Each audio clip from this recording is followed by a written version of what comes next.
तो और YouTube channel. तो आज हम बात करने जा रहे हैं संविधान के बारे में। संविधान जो है दो टाइप से हो सकता है, लिखित हो सकता है और अलिखित संविधान हो सकता है। सबसे पहले जो आपका सबसे पुराना संविधान जो है यूएसए का है, 1799 ईस्वी में बना था। और अलिखित संविधान जो सबसे पहला लिखित संविधान है जो वो है आपका ब्रिटेन का, जो है 15 जून 1215 में बना था। इसको जो है संविधान का मैग्ना कार्टा भी कहा जाता है।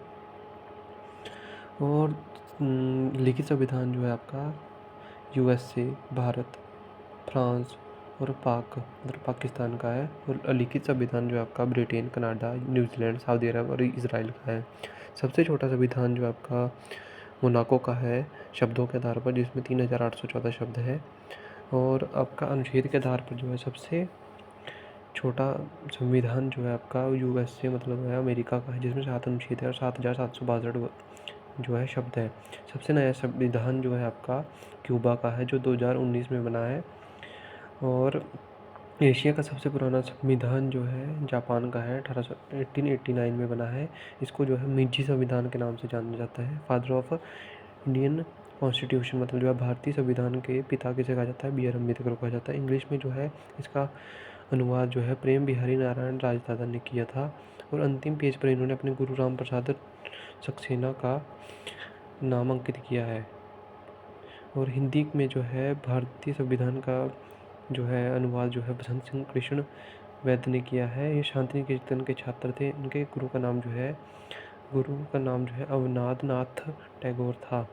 इनकी जो है पेंटिंग है भारत माता का चित्र जो है इनका द्वारा बनाया गया है। इनका और एक और है माई मदर। भारतीय संघवाद संविधान का अलंकरण जो है नंदलाल बोस जो है, राम मनोहर सिन्हा और 22 मेंबर और थे। जो आप भी को पूछे कोई भी पेपर में आए तो नंदलाल बोस का ही नाम से होता है वैसे तो। बाकी भारत संविधान को सहकारी संघवाद किसने कहा था, जो है ग्रेमलिन ऑस्टिन ने कहा था। सहकारी संघवाद भारतीय संविधान में अर्ध संघीय व्यवस्था कनाडा से ली गई। सबसे बड़ा शब्दों के आधार पर जो है अनुच्छेदों के आधार पर जो है सबसे बड़ा संविधान जो है भारत का है। इसमें जो है कुल 1,17,369 शब्द है। और अनुच्छेद जो है 495 है, जो प्रेजेंट में जो है 395 है, जो वर्तमान में 448 हो चुके हैं। संविधान की शक्तियों के अंगों की सीमाएं तय करता है। सरकार की जो है शक्तियों की सीमाएं तय करता है। सरकार के अंग जो है 3 भागों में बांटा गया है। सबसे पहला क्या, विधायिका, कार्यपालिका, न्यायपालिका। विधायिका में जो है आपका विधि का निर्माण होता है, लॉ मेकिंग प्रोसेस होता है यहाँ पे। कार्यपालिका में विधि को क्रियान्वयन मतलब जो है जो नियम और विधियाँ बने उनका लागू करने का काम किया जाता है। और न्यायपालिका जो है कानूनों की व्याख्या करता है, न्याय प्रदान करता है। किसी भी प्रकार का हनन होता है किसी भी तरीके से तो उसका जो न्याय करने का काम वो इसी का होता है। जो है विधायिका आपकी 2 भागों में बांटा गया है, केंद्र सरकार और राज्य सरकार में जो है सेंट्रल और स्टेट में। सेंट्रल में जो है आपके संसद होगा, संसद के आगे राज्यसभा और लोकसभा। जो राज्यसभा है वो आपका अपर हाउस है। और लोकसभा जो है पॉपुलर हाउस जो है लोकप्रिय सदन और लोअर हाउस के नाम से जाना जाता है। संसद का जो है आर्टिकल 79 में देखने को मिलता है। और राज्यसभा का आर्टिकल 80 में और लोकसभा का जो है 81 में। विधानसभा जो है राज्य को जो है विधानमंडल, विधान परिषद और विधानसभा में बांटा गया है। 168, 169 और 170 इसके आर्टिकल है। विधान परिषद में जो है एमएलसी होंगे और विधानसभा में जो है एमएलए होते हैं। और जो आपके कार्यपालिका को जो है 2 भागों में बांटा गया, केंद्र राज्य। केंद्र में जो है आपका राष्ट्रपति होगा उच्च शक्ति, उसके बाद जिसका आर्टिकल है 52। उसके बाद जो आपका उपराष्ट्रपति होगा आर्टिकल 63 में। उसके बाद जो प्रधानमंत्री होगा 75 और मंत्रिपरिषद होगा 74, जो है आपके नीति निर्माण के लिए। उसके बाद राज्य के पास से अपना राज्यपाल होगा, जिसका जो 153 में मुख्यमंत्री होगा। मुख्यमंत्री के बाद जो आपका मंत्रिपरिषद होगा। न्यायपालिका के लिए सब जो है कानूनों की व्याख्या करता है। इसके लिए जो है सबसे पहले सुप्रीम कोर्ट होता है, उसके बाद जो है आपका उच्च न्यायालय, उसके बाद जिला न्यायालय जो आपके जिले में होते हैं। उसके बाद हम बात करते हैं राज्य व्यवस्था की। राज्य व्यवस्था वो होता है जैसे मतलब राज्य का संचालन करने के लिए जो भी महत्वपूर्ण अंग होते हैं, संचालन करने का तरीका। राज्य का जो संचालन करना था, सबसे पहले राज्य में जनसंख्या होगी, पॉपुलेशन होगी। पॉपुलेशन कहाँ पर रहेगी, आपके भूभाग में, ज़मीन पर जहाँ रहेगी। सरकार जो है गवर्नमेंट जो है नीति बनाएगी, संप्रभुति जो है निर्णयों में स्वतंत्रता प्रदान करेगी। राजनीति संप्रभुता की अवधारणा जो है रूसों के विचार से ली गई है, ऑस्टिन ने दिया था। रूसों का विचार किसने दिया था? आपका ऑस्टिन ने दिया था। आंतरिक संप्रभु मतलब देश के अंदर और देश के बाहर, और नामांतर संप्रभु मतलब राष्ट्रपति के पास मतलब जो है शक्तियाँ होती है, परंतु उसका जो वास्तविक संप्रभु जो है वास्तविक शक्तियों का जो है आपका यूज़ जो है प्रधानमंत्री करता है। लोकप्रिय संप्रभु जो है भारत की जनता। कानूनी संप्रभु संविधान मतलब जो है जिसके द्वारा संचालन होता है, राज्य व्यवस्था का संविधान के द्वारा होता है।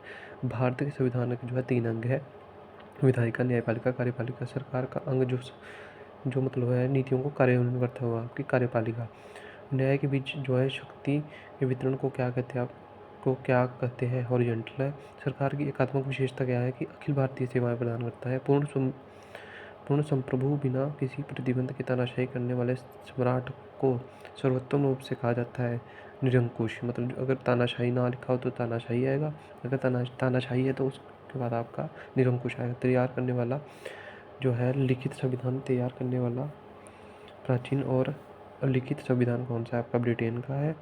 भारतीय संविधान में कितने शब्दों से बना है? 1,17,369। वर्तमान में 1.5 लाख हो चुका है। भारत का संवैधानिक विकास सबसे पहला एक आया था चार्टर एक्ट आया था, जिसको 1600 ईस्वी का राज्य लेख भी कहा जाता है। इसे जो है ब्रिटेन की महारानी एलिजाबेथ ने 21 दिसंबर 1600 को ईस्ट इंडिया कंपनी को 15 साल तक पूर्वी देशों में व्यापार करने का एक अधिकार प्रदान किया था। और जो आपका क्वीन एलिजाबेथ है, उसकी डेथ जो है 1603 में हो चुकी थी। उसके बाद जो है ईस्ट इंडिया कंपनी का गवर्नर जो है उप गवर्नर, ईस्ट इंडिया कंपनी में एक गवर्नर होता था और एक उप गवर्नर होता था और 24 मेंबर होते थे ईस्ट इंडिया कंपनी की मतलब जो कंपनी में। और जो है डेथ के बाद जो है एलिजाबेथ की डेथ के बाद जो है जेम्स 6 आया था। और जो भारत में जो है पहला अंग्रेज जो है 1579 में आया, स्टीफन थॉमस। और सेकंड जो है स्टॉपविच था। मुगलों में अकबर का शासन था उस टाइम में। ईस्ट इंडिया कंपनी का नाम जो है ईस्ट इंडिया कंपनी 1833 में, का पुराना नाम जो है the government and complex of merchant of London trading in east Indies. जो है बोर्ड ऑफ डायरेक्टर्स का जो है कार्यकाल जो है ईस्ट इंडिया कंपनी का 1 साल का होता था। इसे जो है मर्चेंट ऑफ एडवेंचर के नाम से भी जाना जाता था। इनकी शक्ति जो है 1858 एक्ट के 58 जो है एक्ट के तहत खत्म कर दी गई थी। 1874 में पूर्ण रूप से जो है समाप्त कर दिया था। ईस्ट इंडिया कंपनी के समय भारत में अकबर का शासन था। जो भारत में जो है ब्लैक गोल्ड पेपर जो है मतलब आपका काली मिर्च जो है सबसे इम्पोर्टेंट माना जाता था उस समय। जो है ब्रिल्कू हॉलैंड जो है ओनर 1603 में डेथ के बाद जो है जेम्स 6 आया था अकबर से ऊपर। जो है जेम्स 6 ने जो है अपने कैप्टन हॉकिंस को जो है फारसी और तुर्की सीखी उसने। उसके बाद जो अकबर को प्रार्थना पत्र लिखा और जो है हेक्टर जहाज़ में बैठ के जो है आपका 1608 में जो है सूरत गया। सूरत में जो है आगरा पहुंचा 1609 में। उसको वहाँ पे जो है उस समय जो है क्या नाम बोलते हैं उसको, आपका अकबर की डेथ हो चुकी। उस टाइम में जहांगीर शासन में था। उसने जो है जहांगीर को लिए जो है पेंटिंग्स वगैरह लेके आया था, गिफ्ट वगैरह लेके आया था, परंतु वो जो असफल रहा था। कैप्टन हॉकिंस में असफल रहा था। 1615 में आधिकारिक राजदूत थॉमस को बनाकर भेजा गया। जहांगीर से जो है परमिशन ले ली थी। आंध्र और मछलीपट्टनम में जो है इसको व्यापार करने की परमिशन मिल चुकी थी। पुर्तगाली जो है ग्वालियर वार में जो है हराया गया था 1652 में ईस्ट इंडिया कंपनी के द्वारा। ईस्ट इंडिया कंपनी जो है वेस्ट बंगाल में जो है ईस्ट इंडिया कंपनी में जो है एरोवेंट जो है आपका अफसर आ चुका था, जोसेफ चाइल्ड जो है औरंगजेब। और वेस्ट बंगाल में जो है औरंगजेब के मामा शाइस्ता खान ने इसने जो है 35% तक जो टैक्स मांगा था, परंतु उसने मना कर दी। इसके बाद जो है 1707 में जो है औरंगजेब की मौत हो चुकी थी। और ईस्ट इंडिया कंपनी 1717 में फर्क खिशियर के ने दस्तक जारी किया, बंगाल, बिहार, उड़ीसा में फ्री व्यापार कर सकते हैं। मुगलों का रेवेन्यू जो है घट गया और वेस्ट बंगाल जो है ईस्ट इंडिया कंपनी के आ गया। सिराजुद्दौला 20 जून 1756 में जो है क्लाइव और रॉबर्ट क्लाइव और सिराजुद्दौला के बीच में जो है प्लासी का पहला युद्ध हुआ था 23 जून 1717 में। उस समय जो है मीर जाफ़र ने जो है अपनी सेना को भड़का दिया था सिराजुद्दौला के खिलाफ। उसके बाद रॉबर्ट क्लाइव जो है जीत गया, सिराजुद्दौला जो है वेस्ट बंगाल में जो है हार गया था।